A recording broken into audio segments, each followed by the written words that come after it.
2 করিন্থীয় 1। এখন ঈশ্বরের লোকদের দেবার জন্য অর্থ সংগ্রহের বিষয় বলছি। গালাতিয়ার মণ্ডলীকে আমি যেমন বলেছিলাম তোমরাও তেমন করবে। সপ্তাহের প্রথম দিন রবিবার তোমরা তোমাদের উপার্জন থেকে সঙ্গতি অনুসারে যতটা সম্ভব বাঁচিয়ে সেই অর্থ গৃহে বিশেষ কোনো স্থানে আলাদা করে জমাবে, তাহলে আমি যখন আসব তখন অর্থ সংগ্রহ করার প্রয়োজন হবে না। আমি যখন পৌঁছব তখন তোমরা যাদের যোগ্য বলে মনে কর তাদের হাত দিয়ে সেই অর্থ জেরুসালেমে পাঠাবে। আমার লেখা চিঠি পরিচয়পত্র হিসাবে তারা নিয়ে যাবে। আর আমার যাওয়া যদি ঠিক বলে মনে হয় তবে তারা আমার সঙ্গেই যাবে। আমি মাকিদনিয়া হয়ে যাবার পরিকল্পনা করছি। মাকিদনিয়ার মধ্য দিয়ে যাবার পথে তোমাদের ওখানে যাব। সম্ভব হলে হয়তো কিছুদিন তোমাদের ওখানে থেকে যাব। শীতকালটা হয়তো তোমাদের ওখানেই কাটাব। এরপর তোমাদের কাছ থেকে আমি যেখানে যাব আমার সেখানে যাবার ব্যবস্থায় তোমরা সাহায্য করতে পারবে। এখন যাত্রাপথে তোমাদের সঙ্গে দেখা করতে চাই না। প্রভুর ইচ্ছা হলে তোমাদের সঙ্গে অনেকটা সময় কাটাবার ইচ্ছা আছে। 50তমের দিন পর্যন্ত আমি ইফিসে থাকব। কারণ এখানে যে কাজে ফল পাওয়া যায় সেই রকম কাজের জন্য একটা মস্ত বড় সুযোগ আমার সামনে এসেছে, যদিও এখানে অনেকে বিরোধিতা করছে। তিমথিও তোমাদের কাছে যেতে পারেন, তাকে আদর যত্ন করো। তোমাদের সঙ্গে তিনি যেন নির্ভয়ে থাকতে পারেন। তিনিও আমার মতো প্রভুর কাজ করছেন। কেউ যেন তাকে তাচ্ছিল্য না করে। তাকে তোমরা তার যাত্রাপথে শান্তিতে এগিয়ে দিও, যেন তিনি আমার কাছে আসতে পারেন। ভাইদের সঙ্গে নিয়ে তিনি আমার কাছে আসবেন এই প্রত্যাশায় আছি। এখন আমি তোমাদের ভাই আপল্লোর বিষয়ে বলি। আমি তাকে অনেকভাবে উৎসাহিত করেছি যেন তিনি অন্যান্য ভাইদের সঙ্গে তোমাদের কাছে যান, কিন্তু এটা পরিষ্কার যে তোমাদের কাছে যাবার ইচ্ছা তার এখন নেই। তিনি সুযোগ পেলেই তোমাদের কাছে যাবেন। তোমরা সতর্ক থেকো, বিশ্বাসে স্থির থেকো, সাহস যোগাও, বলবান হও। তোমরা যা কিছু কর তা ভালোবাসার সঙ্গে কর। আমার ভাইয়েরা, আমি তোমাদের কাছে একটা অনুরোধ করছি। তোমরা স্তিফান ও তার পরিবারের বিষয়ে যান আখায়াতে, গ্রিসে। তারাই প্রথম খ্রিস্টানুসারী হন। এখন তারা খ্রিস্টানুসারীদের সেবায় নিজেদের নিয়োগ করেছেন। ভাইয়েরা, তোমাদের কাছে আমার অনুরোধ, তোমরা এইরকম লোকদের, যারা প্রভুর সেবায় নিযুক্ত আছেন, তাদের নেতৃত্ব মেনে নাও। আমি খুব খুশি কারণ স্তিফান, ফর্তুনাত আর আখায়া এখানে এসে তোমাদের না থাকার অভাব পূর্ণ করে দিয়েছেন।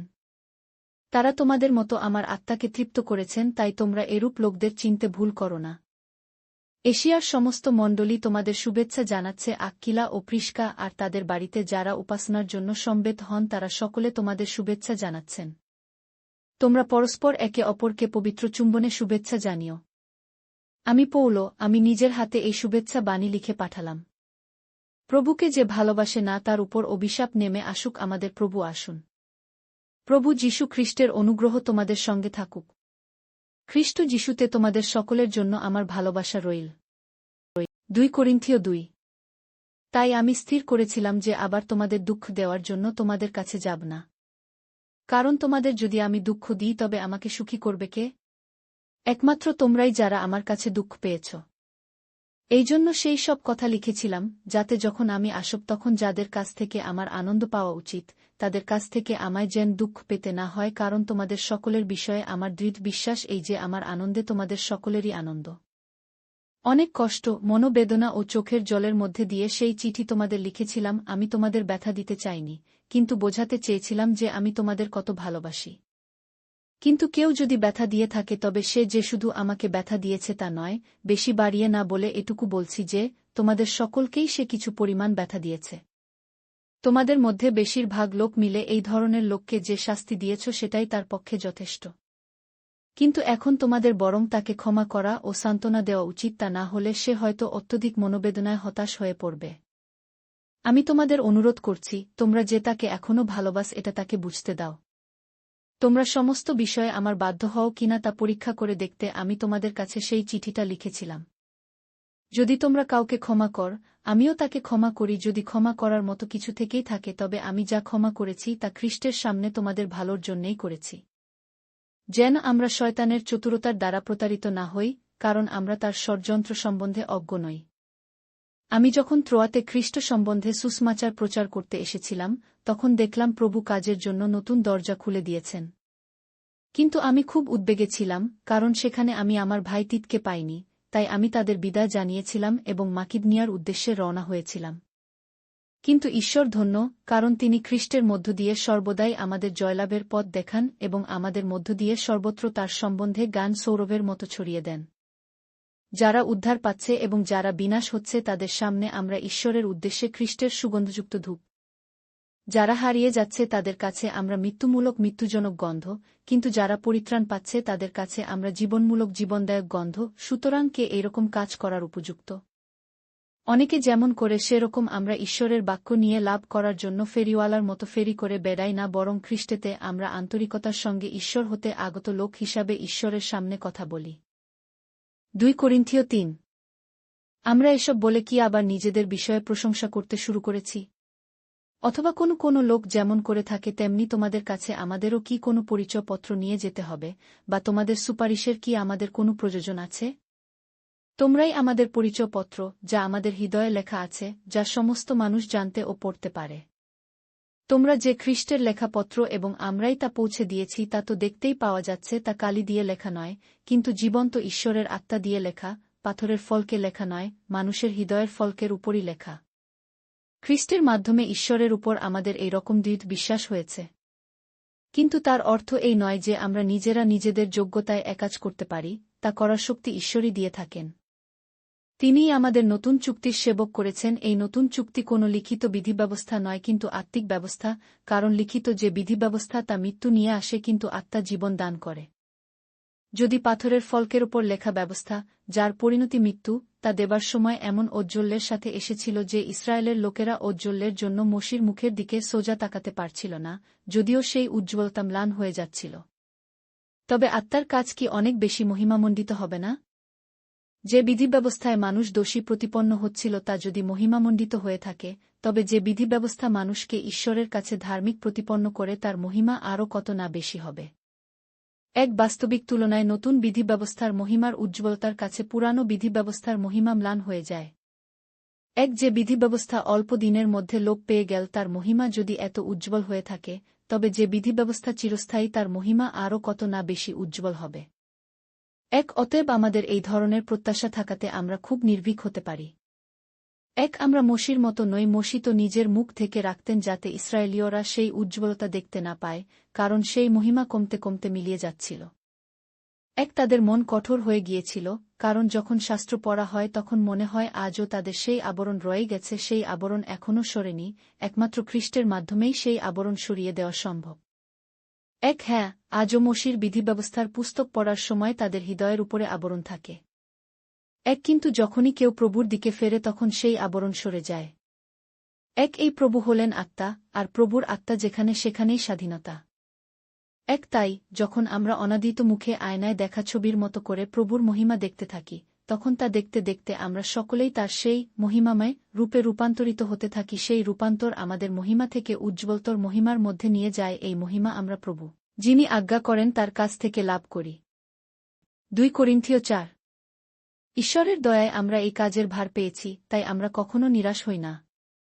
বরং আমরা লজ্জাজনক গোপন কাজ একেবারেই করি না। আমরা কোনো চাতুরি করি না, ঈশ্বরের শিক্ষাকে বিকৃত করি না, বরং যা সত্য তা স্পষ্টভাবে বলে ঈশ্বরের সামনে ও প্রতিটি মানুষের বিবেকের কাছে আমাদের সততা প্রকাশ করি। কিন্তু আমরা যে সুসমাচার প্রচার করি তা যদি ঢাকা থাকে, তবে যারা ধ্বংসের পথে চলেছে তাদের কাছেই ঢাকা থেকে যায়। এই যুগের দেবতা অবিশ্বাসীদের মন অন্ধ করেছে, যাতে ঈশ্বরের প্রতিমূর্তি যে খ্রিস্ট, তার মহিমার সুসমাচারের আলো তারা দেখতে না পায়। আমরা নিজেদের কথা প্রচার করি না, বরং যীশু খ্রিস্টকে প্রভু বলে প্রচার করছি, এবং আমরা যীশুর অনুসারী বলেই নিজেদের যীশুর সেবক বলে দেখিয়ে থাকি। কারণ যে ঈশ্বর বলেছিলেন, অন্ধকারের মধ্যে থেকে আলোর উদয় হবে, সেই তিনি আমাদের অন্তরে ঈশ্বরের জ্ঞানের আলোর মহিমা প্রজ্জ্বলিত করেছিলেন, যে আলো খ্রিস্টের মুখমণ্ডলেই প্রকাশিত রয়েছে। কিন্তু এই সম্পদ আমরা মাটির পাত্রে অর্থাৎ এই মরণশীল দেহে ধারণ করছি, যাতে বুঝতে পারা যায় যে এই মহাপরাক্রম ঈশ্বরের কাছ থেকেই এসেছে, আমাদের নিজেদের কাছ থেকে আসেনি। আমরা সব দিক দিয়েই নানা কষ্টদায়ক চাপের মধ্যে রয়েছি, কিন্তু ভেঙে পড়িনি। আমরা জানি না কি করব, অথচ হাল ছেড়ে দিই না। আমরা অত্যাচারিত হলেও ঈশ্বর কখনো আমাদের ছেড়ে দেন না। আমাদের মেরে ধরাশায়ী করে দিলেও আমরা ধ্বংস হচ্ছি না। আমরা সবসময় যিশুর মতোই এই দেহে মৃত্যুর মুখোমুখি হচ্ছি, যাতে যিশুর জীবনও আমাদের মর্ত্য দেহে প্রকাশ পায়। আমরা যারা বেঁচে আছি আমাদের সবসময় যিশুর জন্য মৃত্যুর হাতে তুলে দেওয়া হচ্ছে, যেন আমাদের মর্ত্য দেহে যিশুর জীবনও প্রকাশ পায়। এইভাবে আমাদের মধ্যে মৃত্যু এবং তোমাদের মধ্যে জীবন কাজ করে চলেছে। কিন্তু সেই বিশ্বাসের একই আত্মা আমাদের মধ্যে আছে। শাস্ত্রে যেমন লেখা আছে, আমি বিশ্বাস করেছি বলেই কথা বলেছি, তেমনি আমরা বিশ্বাস করেছি বলেই কথা বলছি।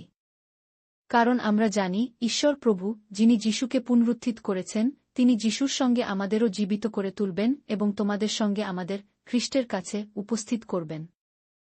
সব কিছুই তোমাদের জন্য ঘটেছে, এর ফলে অনেকে ঈশ্বরের অনুগ্রহ পাবে, যাতে অনেকে ঈশ্বরকে ধন্যবাদ দেয়, যাতে তিনি গৌরবান্বিত হন। এই জন্য আমরা হতাশ হই না, কারণ যদিও আমাদের এই দেহ বিনাশপ্রাপ্ত হতে থাকছে, তবু আমাদের অন্তরাত্মা দিনে দিনে নতুন হয়ে উঠছে। বস্তুত আমাদের এই দুঃখ কষ্ট সাময়িক, মাত্র সাময়িক। এই কষ্টভোগ আমাদের জীবনে নিয়ে আসবে শ্রেষ্ঠ শাশ্বত মহিমা, যা আমাদের দুঃখ কষ্টের সঙ্গে তুলনার যোগ্য নয়। তাই যা দেখা যায় তার দিকে লক্ষ্য না করে, বরং যা যা দৃশ্যের অতীত তার উপরই আমরা দৃষ্টি নিবদ্ধ করি। যা যা দৃশ্যমান তা তো অল্পকাল স্থায়ী, কিন্তু যা যা দৃশ্যাতীত তা চিরস্থায়ী। 2 করিন্থীয় 5। আমরা জানি পৃথিবীতে আমরা তাঁবুর মতো যে বাড়িতে বাস করি তা যদি নষ্ট হয়ে যায়, তবে আমাদের একটি ঈশ্বরদত্ত বাড়ি আছে, যে বাড়ি মানুষের তৈরি নয়, স্বর্গে সে বাড়ি চিরকাল ধরেই আছে। বাস্তবিক আমরা এই তাঁবুতে থাকতে থাকতে কাতরভাবে আর্তনাদ করছি, আমরা মনে প্রাণে কামনা করছি যে আমাদের স্বর্গীয় আবাস দিয়ে আমাদের ঢেকে দেওয়া হোক। কারণ আমরা বিশ্বাস করি যে এই পোশাক পরবার পর দেখা যাবে যে আমরা উলঙ্গ নই। বাস্তবে আমরা এই দেহের মধ্যে থেকে ভারাক্রান্ত হওয়াতে আর্তনাদ করছি। আমাদের বর্তমান দেহরূপ পোশাকটি ত্যাগ করার ইচ্ছা আমাদের নেই, বরং আমরা চাই যে নতুন স্বর্গীয় দেহরূপ পোশাকটি পুরাতনের উপর পরি, যাতে নশ্বর জীবন আবিত হয়ে যায়। আর এর জন্য ঈশ্বর আমাদের প্রস্তুত করেছেন, এই জন্য তিনি পবিত্র আত্মাকে আমাদের কাছে জামিনস্বরূপ পাঠিয়েছেন। আমাদের মনে সর্বদা ভরসা আছে, আমরা জানি যতদিন এই দেহের ঘরে বাস করব ততদিন আমরা প্রভুর কাছ থেকে দূরে থাকব। আমরা বিশ্বাসের দ্বারা চলি, বাইরের দৃশ্যের দ্বারা নয়। তাই আমি বলি যে আমাদের নিশ্চিত ভরসা আছে, এবং বাস্তবিক আমরা এই দেহ ত্যাগ করে আমাদের প্রকৃত আবাস প্রভুর কাছে থাকাই ভালো মনে করি। আমাদের লক্ষ্য এই যে আমরা এই দেহের ঘরে বাস করি বা না করি, আমরা যেন ঈশ্বরকে সন্তুষ্ট করে চলি।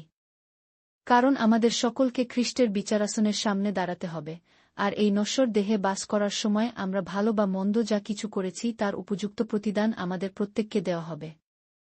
তাই প্রভুর ভয় কি তা জানাতে পেরে আমরা প্রত্যেক মানুষকে বোঝাচ্ছি যেন তারা আমাদের কথায় বিশ্বাস করে। ঈশ্বর আমাদের অন্তরের কথা সুস্পষ্টভাবে জানেন, আর আমি আশা করি তোমরাও আমাদের অন্তরের কথা জান। আমরা আবার তোমাদের কাছে নিজেদেরকে যোগ্য পাত্র বলে প্রমাণ দিতে চাইছি না, কিন্তু আমাদের জন্য গর্ব করার সুযোগ তোমাদের দিচ্ছি। উদ্দেশ্য এই, যারা কোনো ব্যক্তির হৃদয়ের কথা বিবেচনা না করে দৃশ্যমান বিষয়গুলি নিয়ে গর্ব করে, এইসব লোকদের যেন তোমরা উচিত জবাব দিতে পার। যদি আমরা হতবুদ্ধি হয়ে থাকি তবে তা ঈশ্বরের জন্য, এবং যদি আমাদের বিচার বুদ্ধি ঠিক থাকে তবে তা তোমাদের জন্য।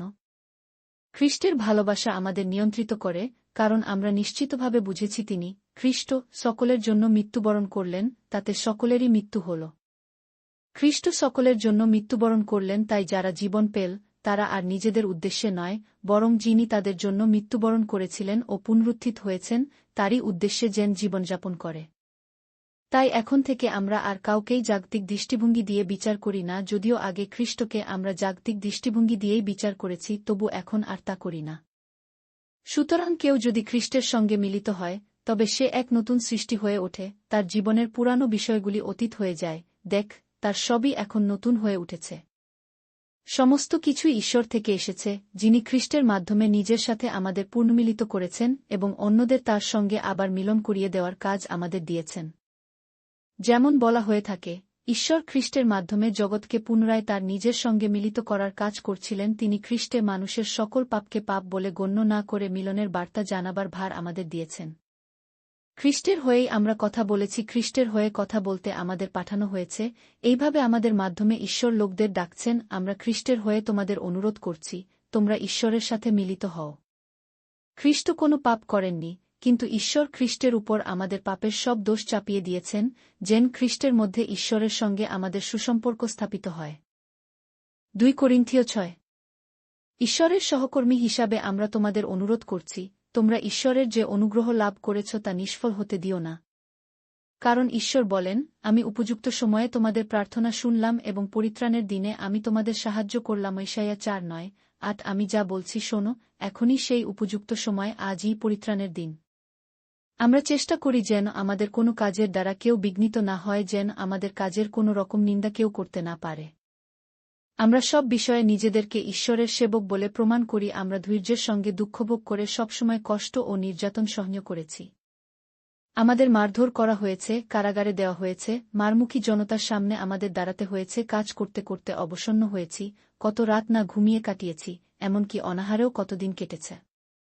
এসব সত্ত্বেও আমরা আমাদের জীবনের পবিত্রতা, জ্ঞান, ধৈর্য, স্নেহমতা, পবিত্র আত্মা, প্রকৃত ভালোবাসা ও সত্যের প্রচার দ্বারা এবং ঈশ্বরের পরাক্রমের দ্বারা, কি আক্রমণে কি আত্মরক্ষায় উভয় ক্ষেত্রেই সদাচারের অস্ত্র ব্যবহার করে প্রমাণ দিয়েছি যে আমরা ঈশ্বরের সেবক। আমরা সম্মানিত হয়েছি, আবার অসম্মানিতও হয়েছি, আমরা অপমানিত হয়েছি, আবার প্রশংসিতও হয়েছি, আমাদের মিথ্যাবাদী হিসেবে ধরা হয়েছে যদিও আমরা সত্য বলি। কিছু লোক আমাদের প্রেরিত বলে স্বীকার করে না, কিন্তু তবুও আমরা শিক্ষিত মনে হচ্ছিল। আমরা মৃত্যুর মুখোমুখি হয়েছি, কিন্তু দেখ আমরা মরিনি, আমাদের শাস্তি দেওয়া হচ্ছে, কিন্তু মেরে ফেলা হচ্ছে না। একদিকে মনে হয় আমরা দুঃখ পাচ্ছি, কিন্তু আমরা সদাই আনন্দ করছি। মনে হয় আমরা নিঃস্ব, তবু সবকিছুই আমাদের আছে। ধরে নেওয়া হয় আমরা দরিদ্র, কিন্তু আমরা অপরকে ধনবান করি। হে করিন্থীয়গণ, খোলাখুলিভাবেই আমরা তোমাদের সঙ্গে কথা বলেছি। তোমাদের প্রতি আমাদের ভালোবাসা অটুট আছে, কিন্তু তোমরা তোমাদের ভালোবাসা থেকে আমাদের দূরে রেখেছ। আমি তোমাদের সন্তান মনে করে বলছি, আমরা যেমন তোমাদের ভালোবেসেছি তোমরাও যেন তেমনি মনপ্রাণ খুলে আমাদের ভালোবাস। তোমরা অবিশ্বাসীদের থেকে আলাদা, তাই তাদের সঙ্গে নিজেদের যুক্ত করো না, কারণ ন্যায় ও অন্যায়ের মধ্যে কোনো যোগ থাকতে পারে না। অন্ধকারের সাথে আলোর কি কোনো যোগাযোগ থাকতে পারে? খ্রিস্ট এবং দিয়াবলের মধ্যে কি কোনো সম্পর্ক থাকতে পারে? অবিশ্বাসীর সাথে বিশ্বাসীরই বা কি সম্পর্ক? ঈশ্বরের মন্দিরের সাথে প্রতিমারই বা কি সম্পর্ক? কারণ আমরাই তো জীবন্ত ঈশ্বরের মন্দির। যেমন ঈশ্বর বলেছেন, আমি তাদের মধ্যে বাস করব এবং তাদের মধ্যে যাতায়াত করব, আমি তাদের ঈশ্বর হব ও তারা আমার লোক হবে। লেবীয় পুস্তক 2:1-1-1-2। প্রভু বলেন, তোমরা তাদের মধ্য থেকে বেরিয়ে তাদের থেকে পৃথক হও এবং অশুচি জিনিস স্পর্শ করো না, তাহলে আমি তোমাদের গ্রহণ করব। ঈশায়া 5:2-1-1। আমি তোমাদের পিতা হব ও তোমরা আমার পুত্র কন্যা হবে। একথা সর্বশক্তিমান প্রভু বলেন। 2 শমূয়েল 7:8-1-4। 2 করিন্থীয় 7। প্রিয় বন্ধুগণ, এই সমস্ত প্রতিশ্রুতি যখন আমাদের রয়েছে, তখন যা কিছু আমাদের দেহ বা আত্মাকে অশুচি করে তার থেকে মুক্ত হয়ে নিজেদের শুচি করি, ঈশ্বরের সম্মান করে নিজেদের পূর্ণরূপে পবিত্র করি। তোমাদের হৃদয়ে আমাদের স্থান দিও। আমরা কারও ক্ষতি করিনি, কাউকে সর্বনাশের পথে নিয়ে যাইনি, কাউকে ঠকাইনি। আমি তোমাদের দোষী করতে একথা বলছি তা নয়। আমরা তোমাদের এত ভালোবাসি যে আমরা মরিত একসঙ্গে মরব, বাঁচিত একসঙ্গেই বাঁচব। তোমাদের উপর আমার বড় আস্থা আছে, আর তোমাদের নিয়ে আমার খুবই গর্ব। আমাদের সমস্ত কষ্টের মধ্যে তোমাদের কাছ থেকে আমি যথেষ্ট উৎসাহ পেয়েছি, তাই আমার মনে বড় আনন্দ। যখন আমরা মাকিদনিয়াতে এসেছিলাম, তখনও আমাদের দৈহিকভাবে বিন্দুমাত্র বিশ্রাম হয়নি, কারণ আমরা সব দিক থেকে কষ্ট পেয়েছিলাম। বাইরে ছিল ঝগড়াঝাঁটি ও মনে ছিল ভয়। তবুও ঈশ্বর, যিনি নিরাশ প্রাণে সান্ত্বনা দেন, তিনি তিতকে নিয়ে এসে আমাদের সান্ত্বনা দিলেন। কেবল তিতের আসার জন্য নয়, তোমরা তাকে যে সান্ত্বনা দিয়েছ তার জন্যও তিনি আমাদের জানিয়েছেন। আমাদের দেখার জন্য তোমাদের কত গভীর আগ্রহ রয়েছে, তোমরা যা করেছ তার জন্য তোমরা কি পরিমাণ দুঃখিত, এবং আমার জন্য তোমাদের আগ্রহের কথাও তিত আমাদের জানিয়েছেন। এর ফলে আমি আরও আনন্দিত হয়েছি। যদিও আমার চিঠি তোমাদের কিছু সময়ের জন্য দুঃখ দিয়েছে, তবু অনুশোচনা করি না, কারণ প্রথমে অনুশোচনা করলেও আমি দেখছি যে সেই চিঠি তোমাদের মনে মাত্র কিছুকালের জন্য ব্যথা দিয়েছে। এখন আমি আনন্দ করছি, তোমরা মনে ব্যথা পেয়েছিলে বলে নয়, কিন্তু তোমাদের সেই দুঃখ ও ব্যথা তোমাদের জীবনকে পরিবর্তিত করেছে বলে। ঈশ্বরের ইচ্ছানুসারেই তোমরা দুঃখ পেয়েছিলে, তাই আমাদের দ্বারা তোমাদের কোনোরকম ক্ষতি হয়নি। কারণ ঈশ্বরের ইচ্ছানুসারে দুঃখ মানুষের হৃদয়ে ও জীবনে অনুতাপ আনে, আর তা মুক্তির দিকে নিয়ে যায়, এবং তাতে আমাদের দুঃখ করার কিছু নেই। কিন্তু এই জগতের দেওয়া দুঃখ মানুষকে অনন্ত মৃত্যুর দিকে ঠেলে দেয়। দেখ, ঈশ্বরের ইচ্ছানুসারে যে দুঃখ তোমাদের হয়েছে, তা তোমাদের কত মঙ্গল করেছে, তোমাদের কত আন্তরিক করে তুলেছে। নিজেদের নির্দোষ বলে প্রমাণ করার জন্য তোমাদের কত ইচ্ছা হয়েছিল, তোমাদের মনে কত ক্রোধ ও ভয় জেগেছিল, তোমাদের মনে কত দর্দ এসেছিল। অন্যায়ের শাস্তি দেবার জন্য তোমাদের কত ইচ্ছা হয়েছিল। সবকিছুতেই তোমরা প্রমাণ করেছ যে সে বিষয়ে তোমরা নির্দোষ। আমি তোমাদের কাছে চিঠি লিখেছিলাম বটে, কিন্তু যে অন্যায় করেছে বা যার উপর অন্যায় করা হয়েছে তাদের জন্য নয়, বরং তোমাদের লিখেছিলাম যাতে ঈশ্বরের সামনে আমাদের প্রতি তোমাদের যে এই আনুগত্য আছে তা উপলব্ধি করতে পার। এইসবের জন্য আমরা উৎসাহিত হয়েছি। আমাদের সেই উৎসাহের উপরে তিতের আনন্দ আমাদের আরও আনন্দিত করেছে। তোমাদের সকলের কাছ থেকে তিনি অন্তরে নতুন শক্তি লাভ করেছেন। তার কাছে আমি কোনো বিষয়ে যদি তোমাদের জন্য গর্ব করে থাকি তাতে লজ্জিত হইনি, কিন্তু আমরা যেমন তোমাদের কাছে সবকিছুই সত্যভাবে ব্যক্ত করেছি, তেমনি তিতের কাছে আমাদের সেই গর্ব সত্য বলে প্রমাণ হল। তোমরা সকলে তাকে কেমন মান্য করেছিলে, কেমন ভয় ও সম্মানের সঙ্গে তাকে গ্রহণ করেছিলে, সে সব স্মরণ করে তোমাদের প্রতি তার ভালোবাসা আরও বেড়ে গেছে।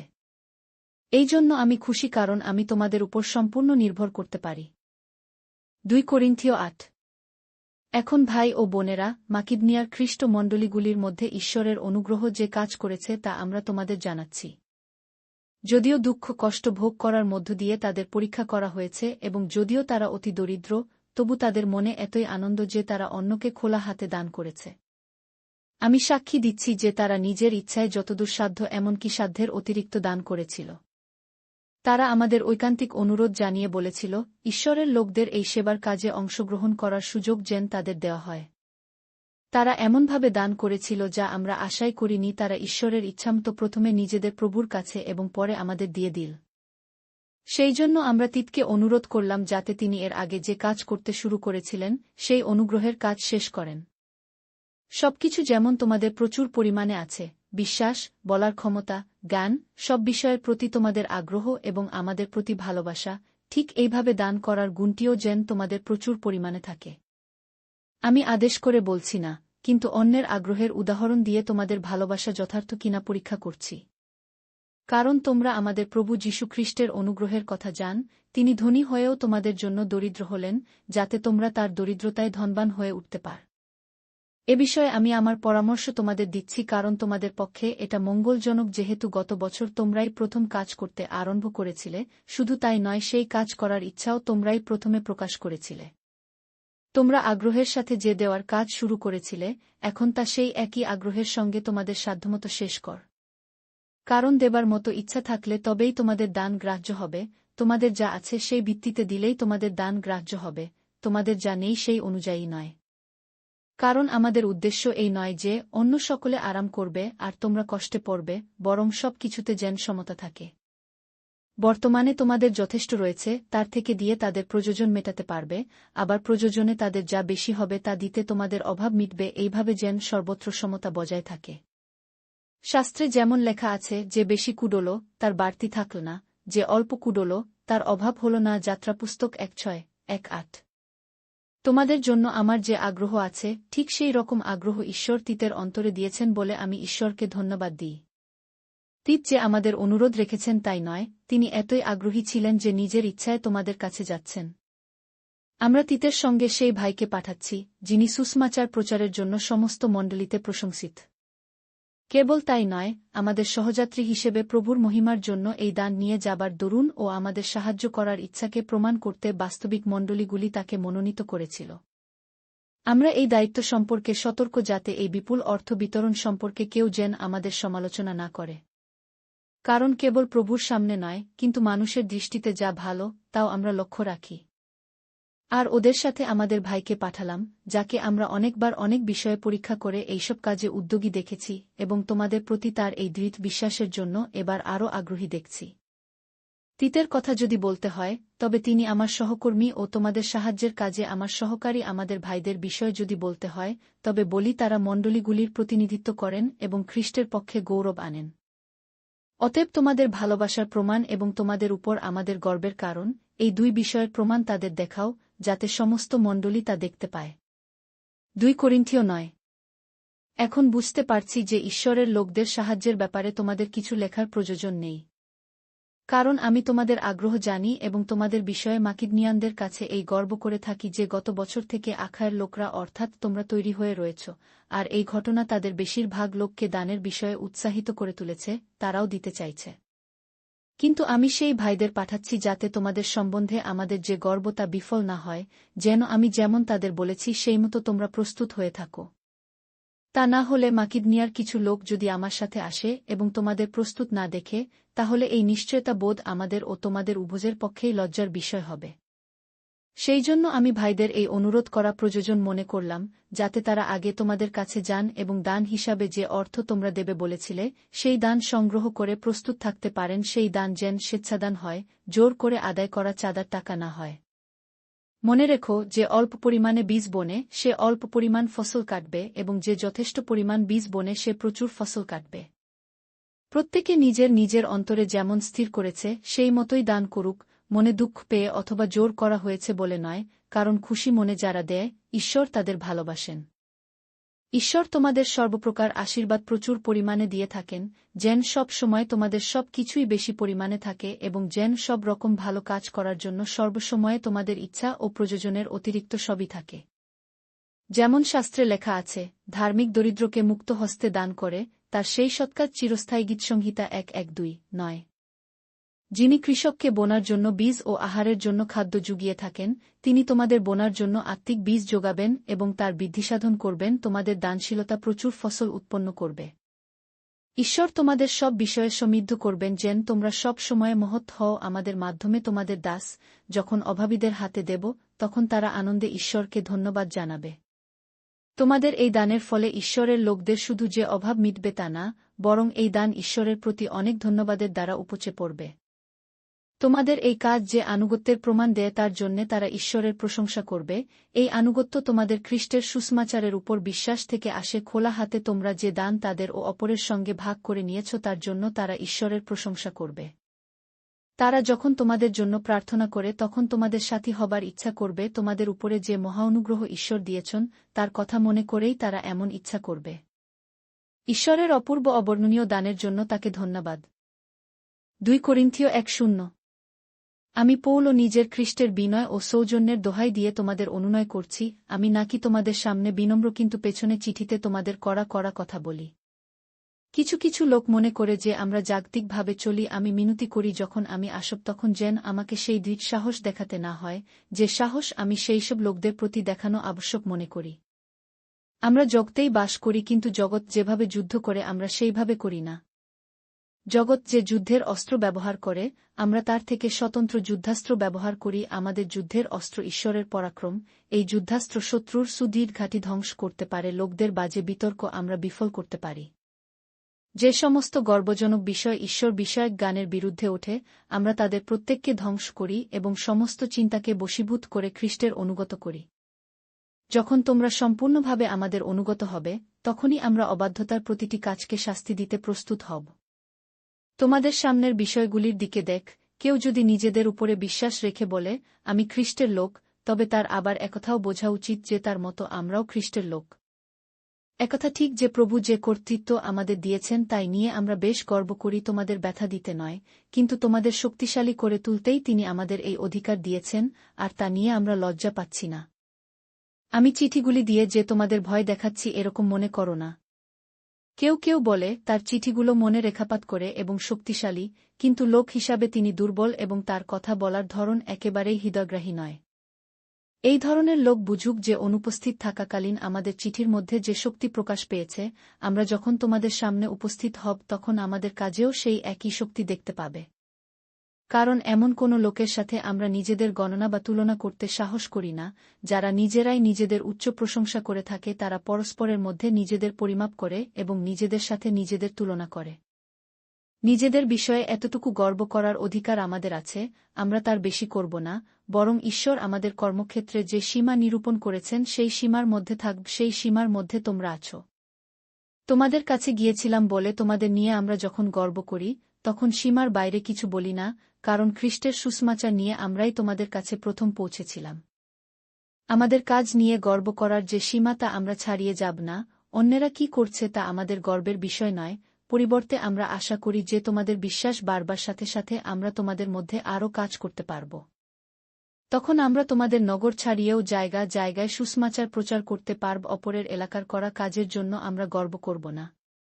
তবে যে গর্ব করতে চায় সে প্রভুকে নিয়েই গর্ব করুক। কারণ যে মানুষ নিজের সম্পর্কে উচ্চ ধারণা পোষণ করে সে নয়, কিন্তু প্রভু যার সম্পর্কে উচ্চ ধারণা পোষণ করেন সেই ভালো বলে প্রমাণিত হয়। ২ করিন্থীয় ১:১। যখন তোমরা আমার নির্বুদ্ধিতা দেখতে পাও তখন একটু ধৈর্য ধরে আমাকে সহ্য করবে, এই আমি চাই। দয়া করে আমার প্রতি সহিষ্ণু হও। আমি অন্তরে তোমাদের জন্য জ্বালা অনুভব করছি। এই অন্তর্জ্বালা স্বয়ং ঈশ্বরের অন্তর থেকে আসে। আমি তোমাদেরকে এক বরের সঙ্গে বিয়ে দিতে প্রতিজ্ঞা করেছি, যেন সতী কন্যা রূপে তোমাদের খ্রিস্টের কাছে উপহার দিতে পারি। কিন্তু আমার ভয় হচ্ছে দুষ্ট সাপ যেমন নিজের চাতুরিতে হবাকে ভুলিয়েছিল, সেইরকম তোমাদের মন যেন কলুষিত না করে এবং খ্রিস্টের প্রতি তোমাদের যে পূর্ণ ও বিশুদ্ধ অনুরাগ আছে তা থেকে তোমাদের যেন দূরে সরিয়ে নিয়ে না যায়। কোনো আগন্তুক যদি এমন আর এক যিশুকে প্রচার করে, যাকে আমরা প্রচার করিনি, অথবা আগেই গ্রহণ করেছ এমন আত্মা ছাড়া যদি তোমরা অন্য কোনো আত্মা পাও, বা আগে গ্রহণ করনি এমন কোনো অন্য রকমের সুসমাচার পাও তবে তা ভালোভাবে সহ্য করো। কারণ আমার মনে হয় না যে আমি তথাকথিত সেই মহান প্রেরিতদের থেকে কোনো অংশে পিছিয়ে পড়ে আছি। কিন্তু যদিও আমি খুব ভালো বক্তা নই, তবুও আমার জ্ঞান সীমিত নয় এবং তা সবরকমেই পরিষ্কারভাবেই তোমাদের দেখিয়ে দিয়েছি। তোমরা যেন উন্নত হতে পার তাই নিজেকে নত করে আমি কি পাপ করেছি? তোমাদের মধ্যে বিনা পারিশ্রমিকে ঈশ্বরের সুসমাচার প্রচার করে কি ভুল করেছি? তোমাদের মধ্যে সেবার জন্য অন্য মণ্ডলী থেকে টাকা নিয়ে আমি তাদের লুট করেছি। এবং যখন তোমাদের কাছে ছিলাম তখন আমার অভাব হলেও আমি কাউকে ভারগ্রস্ত করিনি, কারণ মাকিদনিয়া থেকে ভাইরা এসে আমার প্রয়োজন মেটালেন। হ্যাঁ, আমি যাতে কোনো বিষয়ে তোমাদের কাছে হাত না পাতি, নিজেকে সেইভাবে রক্ষা করেছি এবং করব। সত্যই খ্রিস্টের সততা যখন নিশ্চিতভাবে আমার মধ্যে আছে, তখন আখায়ের কোনো অঞ্চলে কেউ এই গর্ব করা থেকে আমায় বিরত করবে না। আমি তোমাদের বোঝা হতে চাই না। তার মানে কি এই যে আমি তোমাদের ভালোবাসি না? ঈশ্বর জানেন আমি তোমাদের ভালোবাসি। কিন্তু এখন আমি যা করছি সেই কাজ আরও করব যাতে যারা গর্ব করার সুযোগ খোঁজে তাদের বিরত করতে পারি, যারা গর্ব করে তাদের যেন তোমরা আমাদের সমান ভাব। কারণ তারা ভণ্ড প্রেরিত, তারা মিথ্যা বলে, তারা প্রবঞ্চক কর্মী, তারা প্রেরিতের ছদ্মবেশ ধরেছে, তারা এমন ভাব দেখায় যাতে লোকে মনে করে যে তারা খ্রিস্টের প্রেরিত। এটা আশ্চর্য নয়, কারণ শয়তান নিজেও নিজেকে দীপ্তিময় স্বর্গদূত হিসাবে দেখাবার জন্য বদলে ফেলে। অতএব তার সেবকরাও যে ধার্মিকতার সেবকদের বেশ ধারণ করে, এতে আশ্চর্য হবার কিছুই নেই, পরিণামে তাদের কাজের জন্য তারা শাস্তিভোগ করবে। আমি আবার বলছি, কেউ আমাকে মূর্খ মনে না করুক, কিন্তু যদি তোমরা মনে কর, তবে আমাকে মূর্খ বলেই গ্রহণ কর, তাতে আমিও একটু গর্ব করতে পারব। আমি নিজেকে জানি তাই আমি গর্ব করি। এখন আমি যা বলছি তা প্রভুর আদেশ মতো বলছি না, কিন্তু এক নির্বোধের মতোই এই গর্ব করছি। যেহেতু অনেকেই জাগতিক বিষয়ে গর্ব করে তাই আমিও গর্ব করব। কারণ তোমরা যারা বুদ্ধিমান তারা নির্বোধ লোকদের প্রতি আনন্দের সাথে সহিষ্ণুতা দেখিয়ে থাক। আমি জানি তোমরা সহিষ্ণু, এমনকি তাদের প্রতিও যারা তোমাদের আদেশ করে, শোষণ করে, ফাঁদে ফেলে, নিজেদেরকে তোমাদের থেকে ভালো বলে মনে করে অথবা তোমাদের গালে চড় মারে। একটা বলতে আমার লজ্জা বোধ হয় যে আমরা তোমাদের প্রতি নিতান্ত দুর্বল বলেই দুরকম ব্যবহার করিনি, কিন্তু গর্ব করার মতো যথেষ্ট সাহস যদি কারো থাকে, তবে আমি সাহসী হব ও গর্ব করব। আমি মূর্খের মতো কথা বলছি। তারা কি ইব্রিয়? আমিও তাই। তারা কি ইসরায়েলি? আমিও তাই। তারা কি অব্রাহামের বংশধর? আমিও তাই। তারা কি খ্রিস্টের সেবক? এমন গর্ব করা পাগলের মতো শোনালেও আমি তাদের থেকে অনেক বেশি খ্রিস্টের সেবা করছি। আমি তাদের থেকে অনেক বেশি কঠোর পরিশ্রম করেছি, তাদের থেকে বহুবার বেশি কারাদণ্ড ভোগ করেছি, অনেকবার চাবুকের মার সহ্য করেছি, অনেকবার মৃত্যুমুখে পড়েছি। ইহুদিদের কাছ থেকে 5 বার 39টি করে চাবুকের মার খেতে হয়েছে। 3 বার আমাকে লাঠিপেটা করেছে, একবার আমার উপর পাথর ছোড়া হয়েছে, 3 বার ঝড়ে জাহাজ ডুবিতে আমি কষ্ট পেয়েছি এবং সারা দিনরাত অগাধ জলের মধ্যে কাটিয়েছি।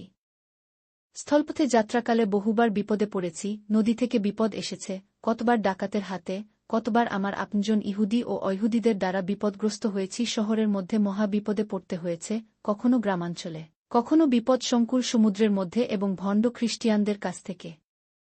অনেকবার অনাহারে দিন কাটিয়েছি, যথেষ্ট পোশাকের অভাবে প্রচণ্ড শীতে কষ্ট পেয়েছি। আর সব সমস্যা যাক, একটি সমস্যা প্রতিদিন আমার উপরে চেপে রয়েছে, তা হল সমস্ত মণ্ডলীর চিন্তা। কেউ দুর্বল হলে আমি কি সেই দুর্বলতার সহভাগী হই না? কেউ বাধা পেয়ে পাপের পথে নেমে গেলে আমি কি রাগে জ্বলে উঠি না? যদি গর্ব করতে হয় তবে আমার নানা দুর্বলতার বিষয়ে গর্ব করব। প্রভু যীশু খ্রিস্টের ঈশ্বর ও পিতা, যিনি যুগে যুগে প্রশংসিত, তিনি জানেন যে আমি মিথ্যা বলছি না। যখন আমি দম্মেশকে ছিলাম, তখন রাজা আরিতার অধীনস্থ রাজ্যপাল আমাকে বন্দী করার জন্য দম্মেশকীয়দের সেই শহরের চারপাশে পাহারা বসিয়েছিলেন। কিন্তু আমার বন্ধুরা শহরের পাঁচিলের একটা ফাঁক দিয়ে একটা ঝুড়িতে করে আমাকে নামিয়ে দিয়েছিলেন, এইভাবে সেই রাজ্যপালের হাত থেকে পালিয়েছিলাম। 2 করিন্থীয় 1:2। গর্ব করা আমার প্রয়োজন, যদিও এর দ্বারা কোনো লাভই হয় না, কিন্তু প্রভুর দেওয়া নানা দর্শন ও প্রকাশের সম্পর্কে আমাকে বলতে হবে। আমি খ্রিস্টে আশ্রিত একটি লোককে জানি, 14 বছর আগে যাকে তৃতীয় স্বর্গে নিয়ে যাওয়া হয়েছিল, সশরীরে না অশরীরে তা জানি না, ঈশ্বর জানেন। এই লোকটির ব্যাপার আমি জানি, সশরীরে কি অশরীরে তা আমি জানি না। ঈশ্বর জানেন সে স্বর্গোদ্যানে থাকায় এমন সব বিস্ময়কর কথা শুনেছিল, যা নিয়ে মানুষের কথা বলা উচিত নয়। এমন লোকের জন্য গর্ব করব, কিন্তু নিজের জন্য গর্ব করব না, কেবল নানা দুর্বলতার জন্য গর্ব করব। যদি আমি নিজের বিষয়ে গর্ব করি তাতেও মূর্খতার পরিচয় দেব না, কারণ আমি সত্যি কথাই বলব, তবুও নিজের বিষয় দেখছে এবং আমার কথা যেমন শুনছে, আমাকে যেন তার থেকে মহান বলে মনে না করে। ওইসব অসাধারণ প্রকাশের অভিজ্ঞতার জন্য আমি যেন গর্ব না করি, সেই জন্য আমার দেহে একটা কাটা, কষ্টদায়ক সমস্যা দেওয়া হল, যেন শয়তানের এক দূত আমাকে আঘাত করে, যাতে আমি অতিমাত্রায় গর্ব না করি। এই ব্যাপারে আমি প্রভুর কাছে 3 বার প্রার্থনা করেছিলাম, যাতে ওর থেকে আমি মুক্তি পাই। কিন্তু তিনি আমাকে বললেন, আমার অনুগ্রহ তোমার জন্য যথেষ্ট, কারণ দুর্বলতার মধ্যে আমার শক্তি সম্পূর্ণতা লাভ করে, এজন্য আমি বরং অত্যধিক আনন্দের সঙ্গে নানা দুর্বলতার গর্ব করব, যাতে খ্রিস্টের পরাক্রম আমার উপরে অবস্থান করে। যখন কোনো সংকটের মধ্য দিয়ে যাই তখনও আমি আনন্দ পাই, যখন অন্যরা আমায় নির্যাতন করে তাতে আমি আনন্দ পাই, যখন আমার সমস্যা থাকে তখনও আমি আনন্দ পাই। এইসব আমি খ্রিস্টের জন্য সহ্য করি, কারণ যখন আমি দুর্বল তখনই আমি বলবান। আমি বোকার মতো কথা বলছি, তোমরাই আমাকে জোর করে বোকা বানালে, কারণ আমার প্রশংসা করা তোমাদের উচিত ছিল, যদিও আমি কিছু নই, তবু সেই মহান প্রেরিতদের থেকে কোনো অংশে ছোট নই। আমি যে একজন প্রেরিত তার সমস্ত প্রমাণ আমি তোমাদের দিয়েছি, এবং প্রকৃত প্রেরিতদের মতো ধৈর্যের সঙ্গে নানা অলৌকিক চিহ্ন ও আশ্চর্য কাজ সম্পন্ন করেছি। অন্য সমস্ত মণ্ডলী যা পেয়েছে তোমরাও সেই একই জিনিস পেয়েছ, তবে তোমরা কোন বিষয়ে অন্য মণ্ডলীর থেকে ছোট হলে? কেবল একটি বিষয়ে তোমরা ভিন্ন, আমি তোমাদের গলগ্রহ হইনি। এ যদি অন্যায় হয়ে থাকে তবে আমাকে সেই ভুলের জন্য ক্ষমা করো। দেখ, এই 3য় বার আমি তোমাদের কাছে যেতে প্রস্তুত হয়েছি, আমি তোমাদের বোঝা হব না, কারণ আমি তোমাদের কাছ থেকে কোনো কিছু চাই না, আমি কেবল তোমাদেরই চাই, কারণ বাবা মায়ের জন্য অর্থ সঞ্চয় করা ছেলে মেয়েদের কর্তব্য নয়, বরং ছেলে মেয়েদের জন্য বাবা মায়েরই সঞ্চয় করা কর্তব্য। আমার যা কিছু আছে সে সবই তোমাদের অতি আনন্দের সঙ্গে দেব, এমনকি তোমাদের জন্য আমি নিজেকেও ব্যয় করব। তোমাদের জন্য আমার ভালোবাসা যখন বেড়েই চলেছে, তখন আমার প্রতি তোমাদের ভালোবাসা কি কমে যাবে? যাই হোক, একথা ঠিক যে আমি তোমাদের উপর খরচের বোঝা হয়ে দাঁড়াইনি, কিন্তু তোমরা বলো আমি চালাক বলে নাকি ছেলে বলে তোমাদের ধরেছি। আমি যাদের তোমাদের কাছে পাঠিয়েছিলাম তাদের মধ্য দিয়ে আমি কি তোমাদের ঠকিয়েছি? তোমরা জান যে আমি তা করিনি। আমি তিতকে অনুরোধ করেছিলাম এবং তার সাথে অপর এক ভাইকে পাঠিয়েছিলাম। তিত কি তোমাদের ঠকিয়েছেন? তোমরা জান যে তিত ও আমরা একই মনোভাব নিয়ে কাজ করি এবং একই রকম আচরণ করি। তোমরা কি মনে কর যে আমরা নিজেদের রক্ষা করতে তোমাদের কাছে এতদিন ধরে এইসব কথা বলেছি না? খ্রিস্টের অনুগামী হিসেবে আমরা এইসব কথা ঈশ্বরের সামনে থেকেই বলেছি। প্রিয় বন্ধুরা, তোমাদের আত্মিকভাবে সবল করার জন্য আমরা এইসব কাজ করেছি। কারণ আমার ভয় হয় পরে আমি তোমাদেরকে যেরকম দেখতে চাই গিয়ে সেরকম দেখতে না পাই, এবং তোমরা আমাকে যেরকম দেখতে চাও না পাছে সেরকম দেখ। আমার ভয় হয় যে আমি গিয়ে হয়তো তোমাদের মধ্যে ঝগড়া, হিংসা, ক্রোধ, শত্রুতা, গালাগালি, জল্পনা, অহংকার ও বিশৃঙ্খলা দেখতে পাব। আমার ভয় হচ্ছে পাছে আমি আবার তোমাদের ওখানে গেলে আমার ঈশ্বর তোমাদের সামনে আমার মাথা নিচু করে দেন, যারা আগে পাপ করেছিল এবং নিজেদের দুষ্টতা, অসুচিতা, যৌন পাপ ও অশোভন কাজের বিষয়ে যাদের মনে কোনো অনুতাপ নেই, এদের সকলের জন্য আমাকে হয়তো অনেক দুঃখ ও ব্যথা বহন করতে হবে। 2 করিন্থীয় 1:3। এই 3য় বার আমি তোমাদের কাছে যাচ্ছি, 2 বা 3 জন সাক্ষীর প্রমাণ দ্বারা প্রত্যেক মামলার নিষ্পত্তি হওয়া উচিত। 2য় বার আমি যখন তোমাদের ওখানে গিয়েছিলাম তখন যারা পাপ জীবনযাপন করছিল তাদের আমি তখনই সতর্ক করে দিয়েছিলাম। এখন যখন আমি দূরে তখন আবার তোমাদের সাবধান করছি, যখন আমি পুনরায় তোমাদের দেখতে আসব তখন সেই সব পাপীদের অথবা অন্য যে কেউ পাপ করে তাকে রেহাই দেব না। কারণ খ্রিস্ট যিনি আমার মাধ্যমে কথা বলেন, তোমরা তো তারই প্রমাণ চাও। তিনি তোমাদের বিরুদ্ধে ব্যবস্থা নেওয়ার ব্যাপারে দুর্বল নন, বরং তিনি তোমাদের মধ্যে শক্তিমান।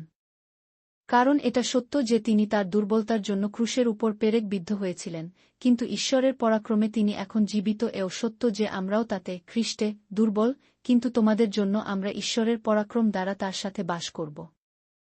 নিজেদের পরীক্ষা করে দেখ তোমাদের বিশ্বাস আছে কি না, প্রমাণের জন্য নিজেদের যাচাই কর। তোমরা কি জান না যে খ্রিস্ট যীশু তোমাদের মধ্যে আছেন?